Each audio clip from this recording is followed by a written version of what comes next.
الحمد لله رب العالمين والصلاة والسلام على أشرف الأنبياء والمرسلين أما بعد فأعوذ بالله من الشيطان الرجيم من همزه ونفخه ونفثه بسم الله الرحمن الرحيم رب اشرح لي صدري ويسر لي أمري واحلل عقدة من لساني يفقه قولي اللهم انفعنا بما علمتنا وعلمنا ما ينفعنا وزدنا علما فبشر عباد الذين يستمعون القول فيتبعون أحسنه أولئك الذين هداهم الله وأولئك هم أولو الألباب أعوذ بالله من الشيطان الرجيم بسم الله الرحمن الرحيم انفروا خفافا وثقالا وجاهدوا بأموالكم وأنفسكم في سبيل الله ذلكم خير لكم إن كنتم تعلمون انفروا خفافا نکلو خفافا ہلکے ہو کر وثقالا اور بھاری ہو کر خفافا خافافا تخفیف خفت ہلکی چیز کو کہتے ہیں اور ثقالا ثقل سے ہے سا قاف لام ثقل بوجھ کو کہتے ہیں فلاں چیز بڑی خفیف ہے فلاں چیز بڑی ثقیل ہے تو نکلو ہلکے اور بھاری وجاہدوا باموالکم وانفسکم فی سبیل اللہ اور جہاد کرو اپنے مالوں کے ساتھ اور اپنی جانوں کے ساتھ فی سبیل اللہ اللہ کے راستے میں ذالکم خیر لکم یہ زیادہ بہتر ہے تمہارے لیے ان کنتم تعلمون اگر تم جانتے ہو سورۃ توبہ میں جیسے میں نے ذکر کیا کہ غزوہ تبوک کے حالات بیان ہوئے ہیں اور یہ ایک دو آیات پیچھے سے غزوہ تبوک کا ذکر شروع ہو گیا ہے۔ پیچھے ہم نے پڑھا کہ اے ایمان والو تمہیں کیا ہو گیا جب تمہیں کہا جائے کہ اللہ کے راستے میں نکلو تو تم زمین کی طرف بوجھل ہو جاتے ہو، تم سست پڑ جاتے ہو۔ تو اس آیت کریمہ میں بھی اسی طرح جہاد کی ترغیب ہے کہ تمہیں جہاد کے لیے نکلنا چاہیے۔ مسلمان تو نبی کریم صلی اللہ علیہ وسلم کے حکم پر لبیک کہنے والے اور آپ کے اشارہ ابرو پر جانے قربان کرنے والے مسلمان تو آپ کے حکم کے منتظر رہا کرتے تھے، لیکن منافق بھی تھے، پھر کچھ نئے مسلمان ہونے والے تو اللہ تعالیٰ ترغیب دے رہے ہیں کہ نکلو جہاد کے لیے، نکلو خفافا و ثقالا ہلکے ہو کر اور بھاری ہو کر۔ ہلکے ہو کر بھاری ہو کر لفظی معنی تو یہ ہے، مراد اس سے کیا ہے؟ مختلف مفسرین نے مختلف تفسیریں کی ہیں۔ بعض مفسرین کہتے ہیں ہلکے سے مراد اکیلے اکیلے اور بھاری ہو کر سے مراد اکٹھے، یعنی بہت زیادہ لوگ اکٹھے بھی نکلو، اکیلے اکیلے بھی نکلو، جیسے تمہیں سہولت ہو ویسے نکلو۔ بعض مفسرین کہتے ہیں کہ ہلکے کا مطلب اور بھاری کا مطلب ہے کہ ہلکے دل کے ساتھ دل کی خوشی کے ساتھ نکلو، اور بھاری ہو کر یعنی بھاری دل کے ساتھ۔ اگر دل نہیں بھی کر رہا، دل کر رہا ہے تو پھر بھی نکلو، دل نہیں بھی کر رہا تو پھر بھی نکلو۔ وعلیکم السلام ورحمۃ اللہ وبرکاتہ۔ بعض مفسرین کہتے ہیں کہ خفافا و ثقالا سے مراد کوئی خفیف ہے مال کے اعتبار سے وہ بھی نکلے، کوئی ثقیل ہے مال کے اعتبار سے وہ بھی نکلے، یعنی کوئی غریب ہے وہ بھی نکلے، کوئی مالدار ہے وہ بھی نکلے، کسی کے باغات ہیں کہ جس سے اس نے فصل کاٹنی ہے وہ بھی نکلے، جس کے نہیں ہیں وہ بھی نکلے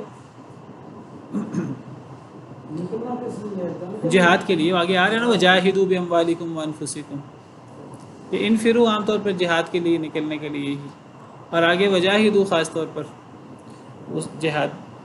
بعض مفسرین کہتے ہیں کہ خفافاً سے مراد آپ ہلکے بدن کے ہیں تب بھی نکلیں، ثقالاً سے مراد بھاری بدن کے ہیں، ہلکے بدن سے مراد صحت مند اور چست، اور ثقالاً بھاری بدن کے ساتھ اور سست۔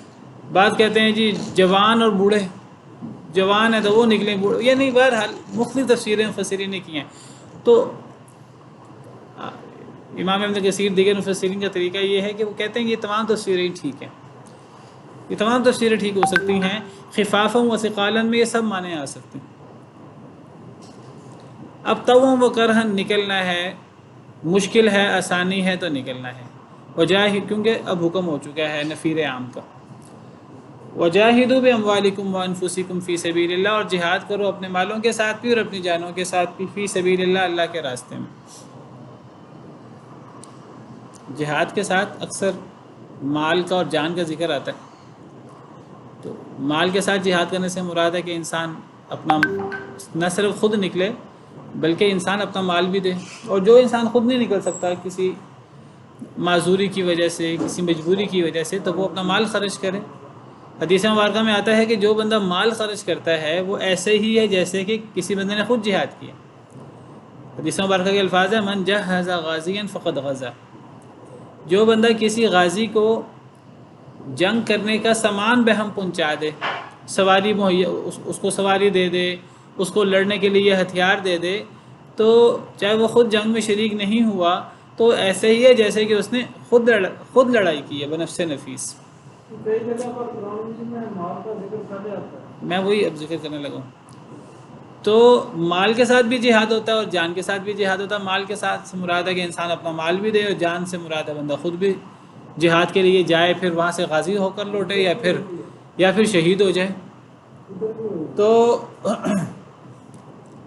صحابہ کرام تو خود بھی بنفس نفیس بھی شریک ہوتے تھے، ساتھ مال بھی خرچ کرتے تھے نبی کریم صلی اللہ علیہ وسلم اور صحابہ کرام رضوان اللہ علیہم اجمعین. عام طور پہ اگر آپ دیکھیں تو مال کا ذکر پہلے ہوتا ہے، جان کا ذکر بعد میں ہوتا ہے. یعنی جہاد کے لیے یعنی جو ہے وہ جانے تو یعنی شہید ہوتے تھے لوگ، لیکن اس دور میں تعداد کم ہوتی تھی لشکروں کی اور جانی نقصان کم ہوتا تھا، تو زیادہ تو مال وغیرہ خرچ ہوتا تھا اور مال کی اہمیت بہت زیادہ تھی. تو باقی لڑنے والے افراد کم ہوتے تھے. بہرحال جہاد کرو اپنے مالوں کے ساتھ بھی اور اپنی جانوں کے ساتھ بھی. تو جس طرح جہاد بالنفس ہوتا ہے، اس طرح جہاد بالمال اس کی اہمیت بھی کم نہیں ہے کسی طرح. جو انسان جہاد بالنفس نہیں کر سکتا معذوری وغیرہ کی وجہ سے، کسی اور وجہ سے، تو جہاد بالمال تو کرے. ورنہ انسان تو دامے درمے سخنے ہر طریقے سے دین کے غلبہ میں شریک ہو فی سبیل اللہ، اللہ کے راستے میں. اچھا، جہاد کے ساتھ اکثر فی سبیل اللہ آتا ہے، اور ہم نے پچھلی آیت میں بھی پڑھا کہ جہاد اس لیے ہوتا ہے تاکہ اللہ کا کلمہ بلند ہو، اور اللہ کا کلمہ بلند ہونا ہی ہونا ہے. کوئی مومن اللہ کا کلمہ بلند کرنے کے لیے جہاد کرتا ہے، پھر بھی اللہ نے اپنا کلمہ بلند کرنا ہے. کوئی مومن نہیں شریک ہوتے، اللہ نے پھر بھی کلمہ بلند کرنا ہے. اللہ نے تو اسلام کو غلبہ دینا ہی دینا ہے. تو جہاد وہ انسان کے فائدے میں ہوتا ہے جس میں انسان خالص نیت کے ساتھ جہاد کرتا ہے، چاہے جہاد بالمال کرے، چاہے جہاد بالنفس کرے. اگر ایک بندہ جہاد کرتا ہے، کہنے کو جہاد کر رہا ہے، بنفس نفیس لڑائی میں شریک ہو رہا ہے یا اپنا مال خرچ کرتا ہے، لیکن اس کا مقصود اللہ کی رضا نہیں ہے، اللہ کے کلمے کی بلندی نہیں ہے، اس کا مقصود یہ ہے کہ لوگ مجھے سخی کہیں، لوگ مجھے بہادر کہیں، تو یہ جہاد نہیں ہوتا. ایک بندہ جو ہے وہ قبیلے کی عصبیت کے لیے، اپنی وطن کے لیے جہاد کرتا ہے، وطن کے لیے لڑتا ہے، قوم کے لیے لڑتا ہے، اپنی زبان کے لیے لڑتا ہے، اور دنیاوی مقاصد کے لیے لڑتا ہے، یا لوگوں کی واہ واہ کے لیے لڑتا ہے، تو یہ پھر جہاد نہیں ہوتا. پھر یہ تو اللہ معاف کرے، یہ ایسا عمل ہے کہ جو سب سے پہلے انسان کو جہنم میں لے کے جائے گا والعیاذ باللہ. ہر عمل کے پیچھے نیت ہوتی ہے، کوئی بھی عمل نیت کے بغیر قابل قبول نہیں ہے، اور نیت دل کا عمل ہے. انما الاعمال بالنیات.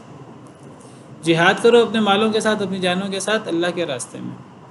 ذالکم خیر لکم، یہ زیادہ بہتر ہے تمہارے لیے. ان کنتم تعلمون، اگر تم جانتے ہو. دنیاوی مصروفیات، کاروبار، روزی کمانا، یہ چیزیں بھی بہت ضروری ہیں، ان کی بھی اہمیت ہے، لیکن انسان کو ان میں سے وقت نکال کر جہاد میں شریک ہونا چاہیے. تو یہ ہر لحاظ سے بہت بہتر ہے، دنیا کے لیے بھی اور آخرت کے لیے بھی۔ لو كان عرضا قریبا وسفرا قاصدا لاتبعوك ولكن بعدت عليهم الشقة، اگر ہوتا سامان قریبی، وسفرا قاصدا اور سفر آسان، چھوٹا، ہلکا، لاتبعوك البتہ وہ پیروی کرتے آپ کی، ولكن بعدت عليهم الشقة لیکن بوجھل ہو گئی ان کے اوپر سختی۔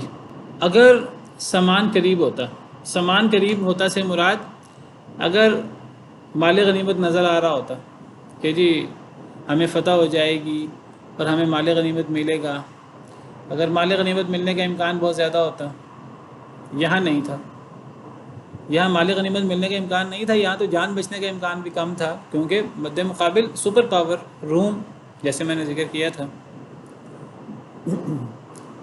اگر مد مقابل دشمن زیادہ تگڑا نہ ہوتا، زیادہ تعداد میں، وہ طاقتور بھی تھے، سپر پاور بھی تھی، اور تعداد میں بھی زیادہ تھے اور اسباب میں بھی زیادہ تھے، تو اللہ فرماتے ہیں کہ اگر یہ بات نہ ہوتی، بلکہ اگر سامان قریبی ہوتا، مال غنیمت ملنے کا امکان زیادہ ہوتا،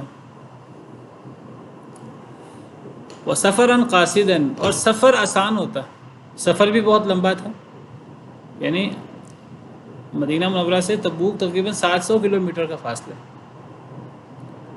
مکہ سے مدینہ جو اس سے تھوڑا ہے تقریباً 400 کے قریب، وہ 8-9 دن وہاں لگ جاتے تھے اس دور میں، تو یہ 15-16 دن کا جو سفر ہے تو یہ آسان سفر نہیں تھا، اور جب دشمن بھی طاقتور، سپر پاور، زیادہ اسباب ہیں ان کے پاس، زیادہ تعداد ہے، سفر بھی لمبا ہے، اور گرمی کا موسم بھی تھا، شدید موسم بھی تھا، اور ساتھ پھلوں کے پکنے کا موسم بھی تھا، اگر مال غنیمت ملنے کا امکان زیادہ ہوتا، اگر سفر چھوٹا ہوتا، لاتبعوک البتہ وہ آپ کی پیروی کرتے، ولکن بعدت علیہم الشقہ لیکن دور ہو گئی ان کے اوپر مشقت، بوجھل ہو گئی ان کے اوپر مشقت، تو یہ جو مال غنیمت ملنے کا امکان بھی نہیں ہے اور سفر بھی مشکل ہے، گرمی کا موسم بھی ہے، تو اس کی وجہ سے ان کے لیے جو ہے یہ سفر اور یہ نبی صلی اللہ علیہ وسلم کی دعوت پر لبیک کہنا، اللہ رسول کی پکار پر ان کے لیے مشکل ہو گیا۔ وَسَيَحْلِفُونَ بِاللَّهِ لَوِ اسْتَطَعْنَا لَخَرَجْنَا مَعَكُمْ، اور ان قریب وہ قسمیں اٹھائیں گے اللہ کی، لَوِ اسْتَطَعْنَا اگر ہم طاقت رکھیں یا رکھتے، لَخَرَجْنَا البتہ ہم نکلتے، مَعَكُمْ تمہارے ساتھ، وہ اللہ کی قسمیں اٹھائیں گے، وہ قسم اٹھا کر کہیں گے کہ ہم تمہارے ساتھ نکلنے کی طاقت نہیں رکھتے، اللہ کی قسم اگر ہم تمہارے ساتھ نکلنے کی طاقت رکھتے تو ہم تمہارے ساتھ نکلتے، قسمیں اٹھا کر یہ بات کہیں گے، قسمیں اٹھا کر بہانے لگائیں گے، اور یہ جھوٹے بہانے لگائیں گے، منافقین کی بات ہو رہی ہے۔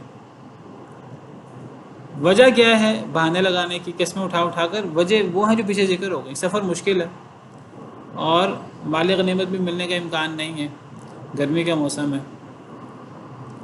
یہلکون انفسہم وہ ہلاک کر رہے ہیں اپنے آپ کو، یہ جو لوگ بہانے بنا رہے ہیں تو یہ اپنے آپ کو ہلاک کر رہے ہیں۔ ٹھیک ہے سفر مشکل ہے، سفر لمبا ہے، مال غنیمت ملنے کا امکان بھی کم ہے یا نہ ہونے کے برابر ہے، اس کے باوجود اللہ اور اللہ کے رسول کے حکم پر عمل درآمد کرنا یہ بہت بڑی نیکی ہے، دنیا اور آخرت کی کامیابی کے لیے یہ عمل کافی ہے، لیکن اگر وہ اللہ رسول کے حکم پر لبیک نہیں کہتے، دنیاوی مفادات آڑے آ جاتے ہیں، تو پھر وہ اپنے آپ کو ہلاک کر رہے ہیں، کیونکہ اللہ اور اللہ کے رسول کے حکم پر عمل نہ کرنا یہ انسان کو بہت بڑے فتنہ اور دردناک عذاب کا مستحق بنا دیتا ہے۔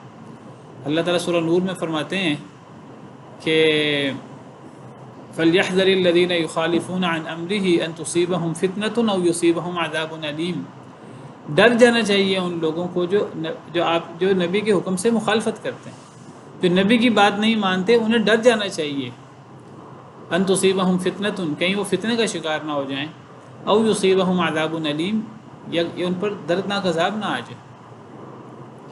تو نبی کے حکم کی خلاف ورزی، اللہ کے حکم کی خلاف ورزی، یہ بہت بڑا جرم ہے۔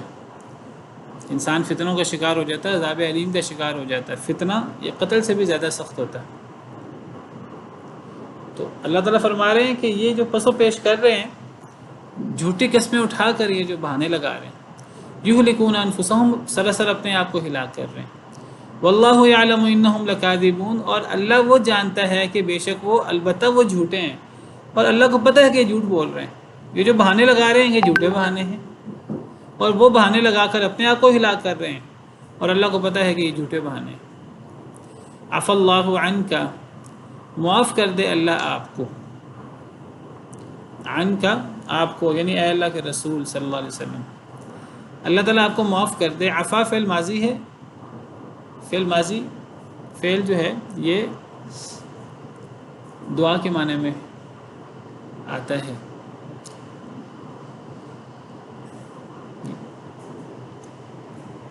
یا آپ اس کا معنی کریں عفا اللہ عنک، اللہ نے آپ کو معاف کر دیا۔ لما اذنت لہم، کیوں اجازت دی آپ نے ان کو، حتی یتبین لک الذین صدقوا، حتیٰ کہ واضح ہو جاتا آپ کے لیے، واضح ہو جاتے آپ کے لیے وہ لوگ جنہوں نے سچ کہا، وتعلم الکاذبین، اور آپ جان لیتے جھوٹے لوگوں کو۔ اللہ آپ کو معاف کرے، یا اللہ نے آپ کو معاف کیا، آپ نے کیوں اجازت دی؟ لما، یہ اصل میں لما ہے، لما الف گرا ہوا ہے، ما کا مطلب کیا، ما استفہامیہ ہوتا ہے، اور لما لام ذلی کے لیے کے معنی میں، تو لما کا مطلب کس لیے، الف گرا ہوا ہے، تو لما کی بجائے لما، کس لیے، کیوں، اذن تھا آپ نے اجازت دی لہم ان کو، اللہ آپ کو معاف کرے، آپ نے ان کو کیوں اجازت دی؟ حتیٰ یتبین لک الذین صدقوا، حتیٰ کہ خوب واضح ہو جاتے آپ کے لیے وہ لوگ جنہوں نے سچ کہا، اور حتیٰ کہ آپ جان لیتے جھوٹے لوگوں کو۔ یہاں اللہ تعالیٰ نبی صلی اللہ علیہ وسلم کو تنبیہ فرما رہے ہیں کہ اے نبی صلی اللہ علیہ وسلم، آپ کو ایسا نہیں کرنا چاہیے تھا۔ کیسا نہیں کرنا چاہیے تھا؟ آپ کو ان کو اجازت نہیں دینی چاہیے تھی۔ ہوا کیا کہ یہ غزوہ تبوک کا بڑا اہم غزوہ ہے، مشکل غزوہ ہے۔ جتنی مشکل آزمائش ہوتی ہے اتنا بڑا امتحان ہوتا ہے۔ جتنا بڑا امتحان تھا تو اب منافق اتنے زیادہ پریشان ہوئے اور پس و پیش کیا انہوں نے، اور انہوں نے الٹے سیدھے بہانے بنائے، جیسا پچھلی آیت میں ہم نے پڑھا۔ تو نبی کریم صلی اللہ علیہ وسلم نے جب دیکھا کہ لوگ بہانے بنا رہے ہیں، بلا وجہ کے جھوٹی قسمیں اٹھا رہے ہیں، تو نبی صلی اللہ علیہ وسلم ناراض ہوئے لوگوں سے۔ آپ کو لوگوں کے رویے کی تکلیف ہوئی کہ اللہ کا حکم ہے اور یہ لوگ آگے سے بلا وجہ الٹے سیدھے بہانے بنا رہے ہیں۔ منافق ہمیشہ الٹے سیدھے بہانے بناتے تھے۔ غزوہ خندق کے موقع پر الٹے سیدھے بہانے بنائے کہ جی ہمارے گھر جو ہیں وہ کھلے ہیں، ہمارے گھروں میں محافظ کوئی نہیں ہے، ہم جنگ کریں گے تو گھروں کا دھیان کون کرے گا، اس قسم کے بہانے۔ جنگ کے تبوک میں بہت بہانے لگائے، جھوٹی قسمیں اٹھائیں، جس میں پیچھے ہم نے پڑھا وَسَيَحْلِفُونَ بِاللَّهِ لَوِ اسْتَطَعْنَا لَخَرَجْنَا مَعَكُمْ۔ جب نبی صلی اللہ علیہ وسلم نے دیکھا کہ یہ بہانے بنا رہے ہیں، اور پتہ لگ جاتا فوری کہ کون بہانہ بنا رہا ہے اور کس کی وجہ جینون ہے، کوئی معذور ہے، کوئی بیمار ہے، سمجھ آ جاتی ہے، اور جو معذور نہیں ہے اس کے لہجے سے پتہ لگ جاتا ہے کہ یہ بہانہ بنا رہے، جھوٹ بول رہا ہے۔ جب نبی صلی اللہ علیہ وسلم نے دیکھا کہ یہ لوگ جان چھڑا رہے ہیں، منافق قسم کے لوگ، تو نبی صلی اللہ علیہ وسلم کو غصہ آیا، آپ کو ناراضگی محسوس ہوئی، لوگ اجازت مانگ رہے ہیں اور آپ ناراض ہو کر آپ کو اجازت دے رہے ہیں، ٹھیک ہے جی جاؤ۔ تو اللہ تعالیٰ تنبیہ کر رہے ہیں کہ آپ کو اس طرح اجازت نہیں دینی چاہیے تھی، آپ کو زیادہ تحقیق کر کے اجازت دینی چاہیے تھی۔ جس کا زیادہ مجبوری ہوتی، حقیقی مجبوری ہوتی، آپ باقاعدہ تحقیق کرتے پھر آپ اجازت دیتے۔ یہ جو آپ نے جلدی اجازت دینا شروع کر دی، تو یہ آپ کو ایسا نہیں کرنا چاہیے تھا۔ لیکن دیکھیے اللہ تعالیٰ کا نبی کریم صلی اللہ علیہ وسلم کے ساتھ کتنی شفقت ہے، کتنی رحمت ہے، اور کیسا تعلق ہے کہ اللہ تعالیٰ تنبیہ تو فرما رہے ہیں لیکن معافی کا اعلان پہلے کر دیا ہے، معافی کا پروانہ پہلے ہاتھ میں دے دیا ہے، اللہ آپ کو معاف کرے یا اللہ نے آپ کو معاف کر دیا، آپ کو ایسا کرنا نہیں چاہیے تھا لیکن چلیں جو ہو گیا ہو گیا، اللہ نے آپ کو معاف کر دیا۔ بات بعد میں کی ہے، تنبیہ بعد میں کی ہے، معاف پہلے کر دیا ہے۔ تو اللہ کا اور نبی صلی اللہ علیہ وسلم کا تعلق اس سے واضح ہوتا ہے، نبی صلی اللہ علیہ وسلم کا اللہ کے ہاں مقام اس سے واضح ہوتا ہے، اور اس سے پتہ لگتا ہے کہ بات کرتے ہوئے کسی سے حفظ مراتب کا دھیان رکھنا کتنا ضروری ہے۔ اب اللہ تعالیٰ کے لیے تو نبی صلی اللہ علیہ وسلم اللہ کے بندے ہی ہیں، عاجز بندے ہی ہیں، لیکن دیکھیے اللہ تعالیٰ اپنے پیارے نبی صلی اللہ علیہ وسلم کو اللہ تعالیٰ ڈانٹ سکتے ہیں، ناراضگی کا اظہار کر سکتے ہیں، لیکن اللہ تعالیٰ پہلے عفا اللہ عنک پہلے یہ فرماتے ہیں اور پھر اللہ تعالیٰ تنبیہ فرماتے ہیں۔ اس سے پتہ لگتا ہے کہ ہر بندے سے ایک جیسا رویہ نہیں ہوتا۔ ایک عام شخص کوئی منافق کوئی معاملہ کرے اس کے ساتھ اور رویہ ہوگا، ایک مسلمان کوئی معاملہ کرے، ایک جو ہے وہ جان باز مسلمان ایک معاملہ جو ہے وہ کسی نبی سے ہو تو اس کے ساتھ اور معاملہ ہوتا ہے۔ یہ قرآن کریم میں نے کئی دفعہ پوائنٹ آؤٹ کیا ہے ایسی چیزوں کو۔ حواری کہتے ہیں کہ اے اللہ تعالیٰ ہم اپنا اطمینان قلب چاہتے ہیں، آسمان سے مائدہ اتار دیں، دسترخوان اتار دیں، تو اللہ کی طرف سے ڈانٹ آتی ہے۔ اور حضرت ابراہیم علیہ السلام مطالبہ کرتے ہیں تو اللہ تعالیٰ ان سے کہتے ہیں کہ کیا یقین نہیں ہے، کیا اطمینان قلب نہیں ہے؟ وہ کہتے ہیں اطمینان قلب ہے، لیکن یقین تو ہے، ایمان تو ہے، لیکن اطمینان قلب چاہتا ہوں، اللہ دکھا دیتے ہیں۔ ایک بات کفار کرتے ہیں، اللہ کا ان کے ساتھ بڑا درست رویہ ہوتا ہے۔ ایک بات صحابہ کرتے ہیں، اللہ کا ان کے ساتھ بالکل اور انداز ہوتا ہے۔ سورہ حجرات کے اندر اللہ تعالیٰ صحابہ کرام کے بارے میں فرماتے ہیں کہ وَاعْلَمُوا أَنَّ فِيكُمْ رَسُولَ اللَّهِ، جان لو کہ تم میں اللہ کے رسول ہیں، لَوْ يُطِيعُكُمْ فِي كَثِيرٍ مِّنَ الْأَمْرِ لَعَنِتُّمْ، اگر ہر معاملے میں نبی تمہاری اطاعت کریں، تمہاری بات مانیں تو تم خود مشکل میں پڑ جاؤ گے۔ پیار سے سمجھایا، بات صحابہ کی ہے۔ لیکن یہی بات سورہ نور میں جب کفار کے حوالے سے آئی تو بڑا ہی اللہ تعالیٰ کا غضبناک انداز ہے۔ وَلَوِ اتَّبَعَ الْحَقُّ أَهْوَاءَهُمْ لَفَسَدَتِ السَّمَاوَاتُ وَالْأَرْضُ وَمَنْ فِيهِنَّ، اگر حق ان کی خواہشوں کے مطابق اترے جیسے یہ چاہتے ہیں کفار، تو زمین و آسمان تباہ و برباد ہو جائیں۔ یعنی سورہ نور میں اللہ فرما رہے ہیں اگر یہ کفار چاہتے ہیں کہ ہم وحی کو تب مانیں گے، قرآن کو تب مانیں گے، نبی کو تب مانیں گے جب ہماری خواہش کے مطابق وہ بات کریں، تو اللہ فرماتے ہیں اگر حق تمہارے مطابق ہو جائے، تمہاری پیروی شروع کر دے، تو زمین و آسمان میں تو فساد اور تباہی آ جائے گی۔ بڑا سخت انداز ہے۔ لیکن یہی بات جب صحابہ کرام کے حوالے سے اللہ تعالیٰ بالکل یہ بات یہی ہے کہ اگر نبی تمہاری اطاعت شروع کر دے، لو یطیعکم فی، جان لو تم میں اللہ کے رسول ہیں، اگر نبی تمہاری اطاعت کر لے، بات وہی ہے۔ وہاں تھا کہ حق ان کی پیروی کرے، حق ان کے مطابق اترے، اور یہاں ہے کہ نبی اے صحابہ اگر تمہاری پیروی کرے۔ اب انداز بڑا نرم ہے، سمجھانے والا انداز ہے کہ تم اے صحابہ تم خود مشکل میں پڑ جاؤ گے۔ یعنی اگر دین تمہارے مطابق اترنا شروع کر دے تو انسان کی عقل تو چھوٹی ہوتی ہے، انسان کا علم تھوڑا ہوتا ہے، تو دین جو اللہ دین اتارتا ہے، جو اللہ کا قضاء و قدر ہے، وہ انسان کے لیے ہر لحاظ سے بہتر ہے۔ میں چاہوں کہ جی اللہ میرے لیے یہ نہیں یہ فیصلہ کرے، میں اس فیصلے کو بہتر سمجھ رہا ہوں، مجھے نہیں پتا کہ جو میں چاہ رہا ہوں وہ بہتر ہے کہ بہتر نہیں، اللہ مجھ سے زیادہ بہتر جانتے ہیں، اللہ میرے لیے بہتر فیصلہ کریں گے۔ اللہ نے جو دین اتارنا ہے میرے لیے، میں اللہ سے کہوں اللہ تعالیٰ دین یہ نہیں یہ ہونا چاہیے، تو میں مشکل میں پڑ جاؤں گا۔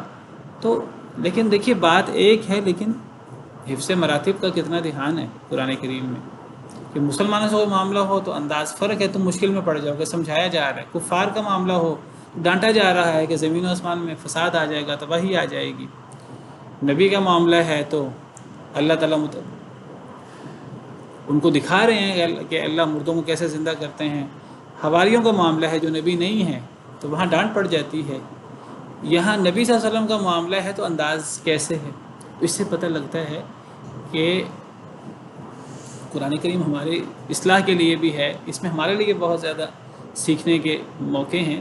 تو لوگوں سے بات کرتے ہوئے حفظ مراتب کا دھیان رکھنا چاہیے۔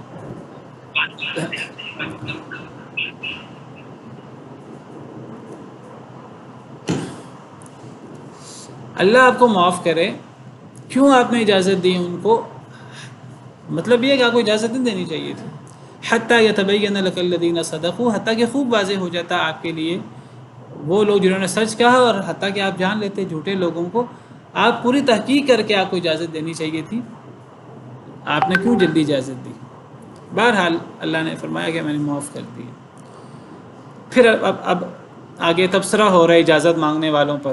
لا یستأذنک الذین یؤمنون باللہ والیوم الآخر ان یجاہدوا باموالہم وانفسہم، نہیں اجازت مانگیں گے آپ سے وہ لوگ جو ایمان لاتے ہیں اللہ کے ساتھ، والیوم الآخر اور آخرت کے دن کے ساتھ، ان یجاہدوا باموالہم وانفسہم، یہ کہ وہ جہاد کریں اپنے مالوں اور اپنی جانوں کے ساتھ۔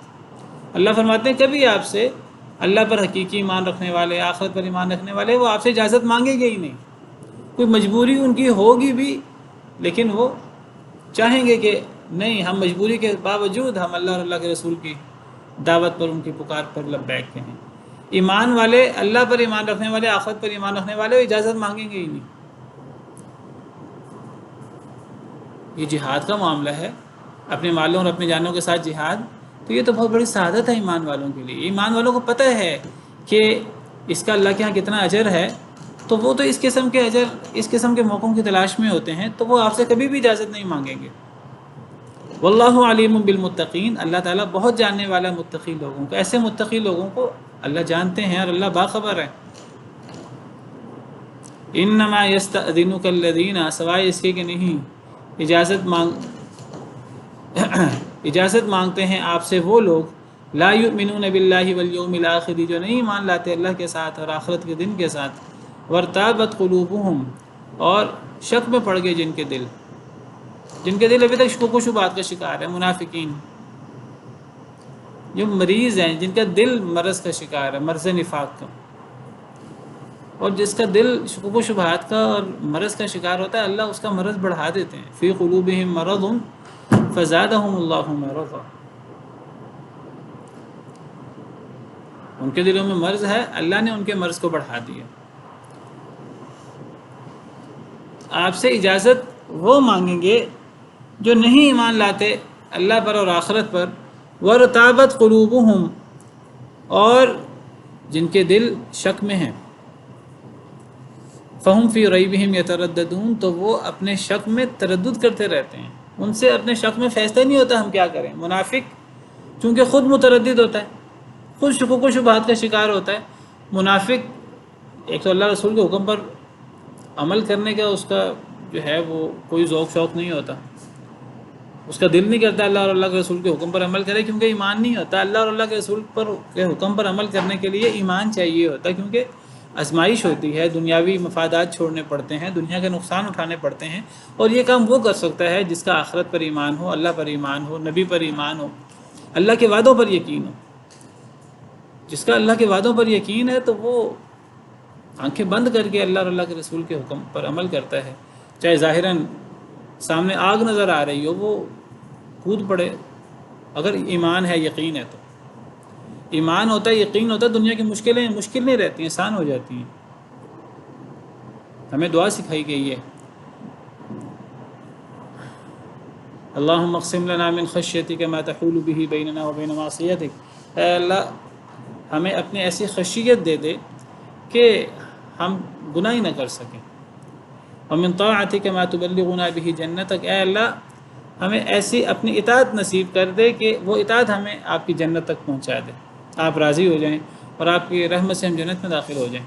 ومن الیقین ما تهون به علینا مصائب الدنیا، اے اللہ وہ یقین عطا کر دے، دنیا کی مشکلات ہی نہ رہیں، دنیا کی مشکلات ہلکی ہو جائیں۔ تو جس کا دل میں یہ یقین ہوتا ہے، اور ایمان اصل میں نام ہی یقین کا ہے، جس کے دل میں ایمان ہوتا ہے، یقین ہوتا ہے، تو اس کو زیادہ غور و فکر کرنے کی ضرورت نہیں ہوتی، اس کا اللہ پر اور اللہ کی تقدیر پر ایمان ہوتا ہے، اللہ رسول کے وعدوں پر ایمان ہوتا ہے، آخرت پر اس کا ایمان ہوتا ہے، اس کو پتہ ہوتا ہے کہ میں اللہ اور اللہ کے رسول کے حکم پر عمل کروں، دنیا جہاں کی کیا حیثیت ہے۔ اللہ اور اللہ کے رسول کے حکم پر عمل کرنا ایک طرف، اور دنیا جہاں کی نعمتیں اور دنیا جہاں کی رنگینیاں ایک طرف۔ جو لوگ شکوک و شبہات کا شکار ہوتے ہیں ان کے لیے فیصلہ کرنا مشکل ہوتا ہے، کبھی انہیں اللہ رسول کا حکم نظر آتا ہے، کبھی انہیں دنیاوی مفادات نظر آتے ہیں، اور ان سے فیصلہ نہیں ہوتا وہ کیا کریں. جی ان سے فیصلہ نہیں ہوتا کہ وہ کیا کریں. تو اللہ فرماتے ہیں کہ ان کے دل شکوک و شبہات کا شکار ہیں. فہم فی ریبہم یترددون، تو وہ اپنے اس شک میں تردد میں ہیں. منافق ہمیشہ تردد میں ہوتا ہے، اس سے فیصلہ بھی نہیں ہوتا. مذبذبین بین ذلک لا الہ ہؤلاء ولا الہ ہؤلاء، وہ تو ہمیشہ تذبذب میں ہوتے ہیں، نہ وہ اس طرف ہوتے ہیں نہ وہ اس طرف ہوتے ہیں. وہ تو منافق تو کبھی یہ فیصلہ نہیں کر پاتا کہ میں صحیح طریقے سے اسلام قبول کر لوں یا میں صحیح طریقے سے کافر ہو جاؤں. اس سے یہی فیصلہ نہیں ہوتا. اسلام میں فائدہ نظر آیا تو اسلام کی باتیں شروع کر دی، کفر میں وقتی فائدہ نظر آیا وہ وقتی فائدہ کے پیچھے ہوتا ہے. کفر میں وقتی فائدہ نظر آیا تو کافروں کے ساتھ ہو گیا، وہ نہ صحیح طریقے سے مسلمانوں کے ساتھ ہوتا ہے نہ صحیح طریقے سے کافروں کے ساتھ ہوتا ہے. تو یہ تو بہت بڑی مصیبت ہے انسان کے لیے کہ انسان متردد ہو اور انسان کے دل میں یقین نہ ہو. اور میں آپ کو بتاؤں کہ ایمان اصل میں یقین کا نام ہے. ایمان کوئی بہت زیادہ کثرت اعمال کا اور بہت زیادہ تعداد میں نمازیں پڑھنے کا، بہت زیادہ کوانٹٹی میں روزے رکھنے کا. میں یہ نہیں کہتا کہ نمازیں زیادہ پڑھنا، زیادہ روزے رکھنا، زیادہ نیکی کرنے کی اہمیت نہیں ہے. اہمیت ہے، لیکن اسلام میں اصل چیز کوانٹٹی نہیں ہے. اسلام میں اصل چیز کوالٹی ہے. انسان کس یقین کے ساتھ انسان عمل کرتا ہے. ایک یقین کے ساتھ ایک عمل 100 اعمال ہوں، دوسری طرف وہ یقین نہ ہو تو وہ ایک عمل یقین کے ساتھ بہت آگے بڑھ جاتا ہے. تو میں ذکر کر رہا تھا کہ ایمان اصل میں یقین کا نام ہے. جتنا یقین زیادہ ہوتا ہے اتنا ایمان زیادہ ہوتا ہے. اور یقین کے ساتھ اور ایمان کے ساتھ ایک عمل ہو اس کا کئی دفعہ فائدہ زیادہ ہوتا ہے. دوسری طرف سینکڑوں اعمال ہوں لیکن ان کے ساتھ وہ یقین نہ ہو، وہ ایمان نہ ہو، ان کی وہ حیثیت نہیں ہوتی. دیکھیے عاملۃ ناصبہ، عمل کر کر کے تھکے ہوں گے لیکن بھڑکتی ہوئی آگ میں داخل ہوں گے. لیکن دوسری طرف ایک عمل ہو، سنت کے مطابق ہو، اخلاص کے ساتھ ہو، ایمان کے ساتھ ہو، وہ ایک عمل انسان کو، ایک عمل چھوڑ کے ایک اچھا کلمہ انسان کو، یعنی میں کہتا ہوں کہ لا الہ الا اللہ یقین کے ساتھ پڑھا ہو، یہ انسان کو جنت میں لے جاتا ہے. حدیث مبارک ہے، نبی صلی اللہ علیہ وسلم نے فرمایا جو بندہ لا الہ الا اللہ پڑھتا ہے یقین کے ساتھ، مستیقنا کے الفاظ ہیں، یقین کے ساتھ وہ ایک بندہ پڑھتا ہے. ہم تو اکثر لوگ یہ لا الہ الا اللہ اور اس قسم کے کلمات پڑھتے ہیں، وہ یقین اور ایمان نہیں ہوتا. یقین کے ساتھ منہ سے کلمہ نکلا ہو تو یہ کلمہ جو ہے یہ جنت، اس کا بدلہ جنت ہے. اور جنت کے اعلیٰ ترین درجے ہیں. ایک کلمہ انسان کی زبان سے، حدیث مبارکہ کا مفہوم ہے، انسان کی زبان سے نکلتا اچھا کلمہ اور انسان جنت کے بڑے مراتب، بڑے درجے انسان کو حاصل ہو جاتے ہیں. جس کے دل میں یقین ہوتا ہے اس کو کوئی بہت زیادہ معجزوں کی اور بہت زیادہ نشانیوں کی بھی ضرورت نہیں ہوتی. ایک دو نشانیاں کافی ہوتی ہیں. ان فی السماوات والارض لآیات للموقنین، یقین کرنے والوں کے لیے آسمان و زمین میں بڑی نشانیاں ہیں. یقین ہو تو ہر چیز سمجھ بھی آتی ہے، یقین نہ ہو تو چیزیں سمجھ بھی نہیں آتی. بہرحال فرمایا ان کا اصل مسئلہ ان کا شک ہے، ان کا اصل مسئلہ ان کا تردد ہے، تذبذب ہے. وَلَوْ أَرَادُوا الْخُرُوجَ لَأَعَدُّوا لَهُ عُدَّةً وَلَكِنْ كَرِهَ اللَّهُ انبِعَاثَهُمْ فَثَبَّطَهُمْ وَقِيلَ اقْعُدُوا مَعَ الْقَاعِدِينَ. اگر وہ ارادہ کرتے نکلنے کا، لَأَعَدُّوا لَهُ عُدَّةً، البتہ وہ تیاری کرتے اس کے لیے تیاری کرنا. وَلَكِنْ كَرِهَ اللَّهُ انبِعَاثَهُمْ، لیکن ناپسند کیا اللہ نے ان کا اٹھنا. انبعاثہم باب انفعال ہے بعث سے. بعث کا مطلب کیا ہوتا ہے؟ بعث، جی نبی صلی اللہ علیہ وسلم، نبیوں کو مبعوث کہتے ہیں. اور بیست قیامت کے، یعنی قیامت کے لیے اٹھنے کو بیست کہتے ہیں. تو بعث کا مطلب کیا ہوا؟ بھیجنا، کسی کو بھیجنا، کسی کو اٹھانا. نبی مبعوث ہوتے ہیں یعنی اللہ نے ان کو بھیجا ہوتا ہے، اللہ نے انہیں بطور نبی مقرر کیا ہوتا ہے. تو بعث کا مطلب اٹھانا. یوم البعث فہذا یوم البعث ولکنکم کنتم لا تعلمون، یہ اٹھانے کا دن ہے، زندہ کرنے کا دن ہے. تو بعث کا مطلب کسی کو اٹھانا. اور انبعث یہ اسی سے باب انفعال ہے. باب انفعال کے اندر لزوم ہوتا ہے، خود اٹھنا. بعث کا مطلب اٹھانا، کسی کو بھیجنا. انبعث کا مطلب خود اٹھنا. انبعث کا مطلب اٹھنا اور بعث اٹھانا. ولیکن کرہ اللہ بعاثہم، لیکن اللہ نے ناپسند کیا ان کا اٹھنا. ان کا اٹھنا یعنی ان کا ان کا جنگ میں شریک ہونا اور ان کا جو ہے وہ جہاد کے لیے ان کا شامل ہونا. اللہ نے ناپسند کیا ان کا اٹھنا. فثبتہم، تو اس نے ان کو روک دیا، اللہ نے انہیں روک دیا. وقیل اقعدوا مع القاعدین، اور کہا گیا بیٹھے رہو بیٹھ رہنے والوں کے ساتھ. اللہ فرماتے ہیں کہ یہ جو پچھلی آیت کے ساتھ اس کا تعلق ہے کہ آپ سے کبھی بھی مومن لوگ اجازت نہیں مانگیں گے. آپ سے ہمیشہ شکوک و شبہات والے لوگ، تردد والے لوگ، منافق قسم کے لوگ جو اللہ اور آخرت پر ایمان نہیں رکھتے، وہ آپ سے اجازت مانگیں گے. اور اللہ فرما رہے ہیں کہ یہ جو آپ سے اجازت مانگ رہے ہیں یہ اصل میں اجازت تو ایک بہانہ ہے، یہ ویسے نکلنا ہی نہیں چاہتے. اگر یہ مسئلہ ہوتا کہ یہ نکلنا چاہتے ہوتے، انہوں نے ساری تیاری کی ہوتی، اچانک کوئی مسئلہ آتا تو یہ کوئی بہانہ کرتے تو سمجھ بھی آتی کہ انہوں نے جہاد کے لیے تیاری کرنا آسان نہیں ہوتا، اس کے لیے وقت لگتا ہے. اور جو جہاد کے لیے نکلتا ہے وہ اس کے لیے کئی دنوں سے تیاری کرتا ہے، اپنا جو ہے وہ سواری وغیرہ تیار کرتا ہے، اپنے ہتھیار وغیرہ تیار کرتا ہے، اپنی ہر چیز تیار کرتا ہے. تو انہوں نے تو کوئی اپنا سامان جہاد تیار کیا ہی نہیں. سامان جہاد اس لیے تیار نہیں کیا، اچانک ان کو کوئی مجبوری پیش نہیں آئی، یہ پہلے نکلنا ہی نہیں چاہتے تھے. تو اللہ فرما رہے ہیں کہ اصل میں ان کے نہ نکلنے کی وجہ، ان کے یہ بہانے، ان کے عذر نہیں ہے، ان کے نہ نکلنے کی وجہ ان کا نفاق ہے اور ان کے شکوک و شبہات ہیں. اور انہوں نے نکلنے کی تیاری بھی نہیں کی ہوئی کہ نکلنے کی تیاری کی ہوتی ہے، اچانک کوئی عذر آ جاتا، کوئی اچانک بیماری آ جاتی، اچانک کوئی حادثہ ہو جاتا تو اب ان کے لیے نکلنا مشکل ہو جاتا ہے. انہوں نے تو پہلے تیاری نہیں کی. اگر یہ نکلنا چاہتے ہوتے تو یہ اس کے لیے پہلے سے تیاری شروع کر دیتے. ولیکن کرہ اللہ بعاثہم، اللہ کہتے ہیں حقیقت کیا ہے؟ حقیقت یہ ہے کہ یہ جنگ سے پیچھے نہیں رہ رہے، یہ بہانے نہیں لگا رہے، اصل میں اللہ ہی انہیں شریک نہیں کرنا چاہتے. اللہ نے ان کا اٹھنا ناپسند کیا ہے. اللہ نے ان کا مومنوں کے ساتھ میدان جنگ میں جانا اور مومنوں کا جو ساتھ ہے وہ اللہ نے ہی ناپسند کر دیا ہے کہ یہ اٹھیں اور یہ غزوہ تبوک میں شریک ہوں. اللہ ہی ان کو ساتھ ہی نہیں جانا چاہتے. اللہ نے ناپسند کیا ان کا اٹھنا. فثبتہم، تو اللہ نے انہیں روک دیا. یہ اللہ کا فیصلہ ہے، یہ ان کا فیصلہ نہیں ہے.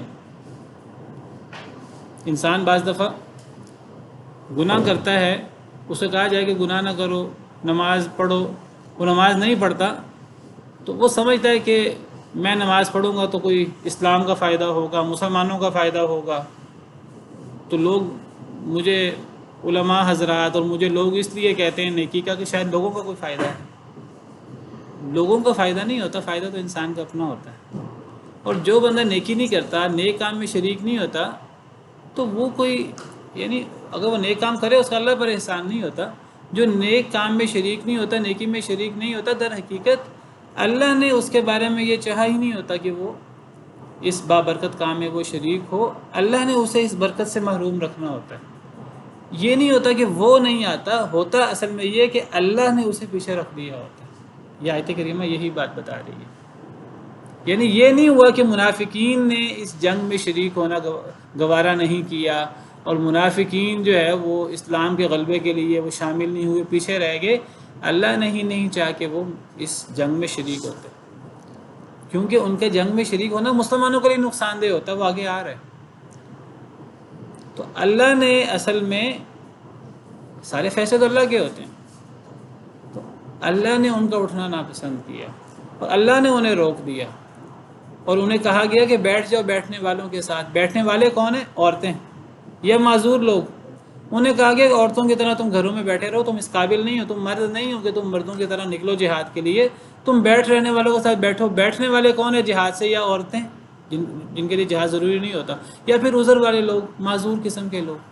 نہ تم عورتیں ہو نہ تم معذور ہو، لیکن اگر تم عورتیں بھی نہیں ہو معذور بھی نہیں ہو پھر بھی جہاد کے لیے نہیں نکلتے تو تم عورتوں کی طرح یا معذوروں کی طرح ہو. تو ٹھیک ہے، تم اگر ان کے ساتھ رہنا چاہتے ہو بیٹھنے والوں کے ساتھ تو بیٹھے رہو. اللہ چاہتا ہی نہیں کہ تم نکلو. اب یہاں پھر وہی مسئلہ تقدیر کا اور اللہ کا ارادہ کیا آ جاتا ہے، جس کے بارے میں کئی دفعہ تفصیل سے بات ہو چکی ہے کہ اگر اللہ نے ان کا اٹھنا نہیں چاہا، اللہ نے اگر انہیں روک دیا کہ وہ اس جنگ میں شریک نہ ہو، تو ان کا کیا قصور ہے؟ یہاں اللہ کے ارادے سے کیا مراد لیا جائے گا؟ اللہ کا ارادہ کونیہ، بالکل، جس کو اللہ کا ارادہ کونیہ اور قدریہ کہتے ہیں۔ اللہ نے ان کا اٹھنا ناپسند کیا بطور تقدیر، بطور قدر، یہ اللہ کا ارادہ کونیہ، اللہ کا ارادہ قدریہ ہے۔ ان کے لیے سزا کیوں ہے؟ ان کے لیے سزا یہ ہے کہ سزا اس لیے ہے کہ انہوں نے اللہ کے ارادہ شرعیہ کا انکار کیا ہے۔ اللہ کا ارادہ شرعیہ کیا ہے؟ سارے شریک ہوں۔ اللہ کی چاہت، اللہ کی مرضی کیا تھی کہ سارے شریک ہوں۔ اور میں نے ذکر کیا تھا آپ سے، ارادہ کونیہ کا پتہ لگتا ہونے سے۔ جو چیز ہو گئی ہے وہ اللہ کا ارادہ کونیہ قدریہ تھا، جو نہیں ہوئی وہ اللہ کا ارادہ کونیہ قدریہ نہیں تھا۔ تو مسلمان جو شریک ہو گئے اس کار خیر میں، تو وہ اللہ کے ارادہ کونیہ قدریہ کے مطابق وہ اس میں شریک ہوئے، اور یہ اللہ کا ارادہ شرعی، انہوں نے اللہ کے ارادہ شرعیہ کی بھی پیروی کی، لہٰذا ان کے لیے جنت اور ان کے لیے انعامات۔ اور جو اس میں شریک نہیں ہوئے تو ان کا شریک نہ ہونا، چونکہ یہ ایسا ہی وقوع پذیر ہوا کہ وہ شریک نہیں ہوئے منافق قسم کے لوگ، تو یہ بھی اللہ کا ارادہ کونیہ قدریہ تھا، لیکن ان کے لیے سزا اس لیے ہے کہ انہوں نے اللہ کے ارادہ شرعیہ کی مخالفت کی۔ تو ارادہ کونیہ اور ارادہ شرعیہ کا فرق سمجھ لیجئے، تو یہ سارے مسئلے حل ہو جاتے ہیں۔ تو اللہ نے ہی ان کا اٹھنا پسند نہیں کیا اور اللہ نے ہی انہیں روک دیا۔ لو خرجوا فیکم ما زادوکم الا خبالا، اب اللہ بتاتے ہیں کہ ان کے شریک ہونے کے نقصانات کیا ہوتے ہیں۔ اللہ فرماتے ہیں اچھا ہے یہ شریک نہیں ہوئے، بلکہ جو اللہ کی طرف سے آزمائشیں ہوتی ہیں، آزمائشیں ہوتی ہی کھڑے کھوٹے کو الگ کرنے کے لیے۔ جتنی بڑی آزمائش ہوگی اتنا زیادہ کھرا کھوٹا الگ ہوگا، اتنا منافق کا نفاق اور مومن کا ایمان واضح ہوگا۔ تو اب اللہ بتاتے ہیں کہ ان کا اس جنگ میں شریک ہونے کا نقصان کیا ہوتا ہے مسلمانوں کو۔ لو خرجوا فیکم ما زادوکم الا خبالا، اگر یہ نکلتے تمہارے ساتھ تم میں، ما زادوکم، نہ یہ زیادہ کرتے تمہیں، الا خبالا، مگر ہلاکت میں۔ اگر یہ تمہارے ساتھ نکلتے تو انہوں نے اسی طرح کی بزدلی کی باتیں کر کے اور شکوک و شبہات کی باتیں کر کے اور لوگوں کو بھی ورغلانا تھا۔ لیکن مسلمان سارے ایک جیسے نہیں ہوتے، پھر مسلمانوں میں کئی نئے مسلمان ہوتے ہیں، وہ بعض دفعہ متاثر ہو جاتے ہیں۔ کچھ لوگ ایسے ہوتے ہیں جو اپنے ارادے میں مضبوط ہوتے ہیں، کچھ لوگ ہوتے ہیں لائلگ ہوتے ہیں۔ تو اس قسم کے لوگ، اس قسم کا پروپیگنڈا کرنے والے اور اس قسم کے تردد اور شکوک و شبہات والے، وہ دوسروں کو بھی خراب کرتے، دوسروں کو بھی بزدل بنا دیتے۔ اگر وہ نکلتے تم میں تو وہ نہ زیادہ کرتے تمہیں مگر ہلاکت میں۔ وَلَأَوْضَعُوا خِلَالَكُمْ يَبْغُونَكُمُ الْفِتْنَةَ، اور البتہ وہ گھوڑے دوڑاتے تمہارے درمیان، یبغونکم الفتنہ، وہ تم میں فتنہ تلاش کرتے۔ یہ محاورہ ہے، وَلَأَوْضَعُوا خِلَالَكُمْ، تمہارے درمیان گھوڑے دوڑاتے، یعنی تمہارے درمیان، یبغونکم الفتنہ سے وضاحت ہو رہی ہے، یعنی تمہارے درمیان فتنہ پیدا کرتے۔ ان کا نکلنا تمہارے لیے کوئی تمہاری مدد میں اضافہ نہ ہوتا، تمہاری ہلاکت میں اضافہ ہوتا، تمہیں نقصان ہوتا، اور تمہارے اندر وہ فتنہ پیدا کرتے۔ وَفِيكُمْ سَمَّاعُونَ لَهُمْ، اور تم میں ان کے جاسوس بھی ہیں، بہت سننے والے ان میں سے، یعنی وہ تمہارے ساتھ نکل کر ایک تو نقصان بھی کرتے، اور لوگوں کو بھی بزدل بناتے، ان کی باتوں سے اور لوگ بھی پریشان ہوتے اور لوگ بھی متاثر ہوتے، یہ فتنہ پیدا کرتے اور یہ جاسوسی کا کام کرتے کفار کے لیے۔ وَفِيكُمْ سَمَّاعُونَ لَهُمْ، اور تم میں ان کے جاسوس بھی ہیں۔ وَاللَّهُ عَلِيمٌ بِالظَّالِمِينَ، اور اللہ تعالیٰ بہت جاننے والے ہیں ظالموں کو۔ چلیں آج کے لیے پھر اتنا ہی کافی ہے۔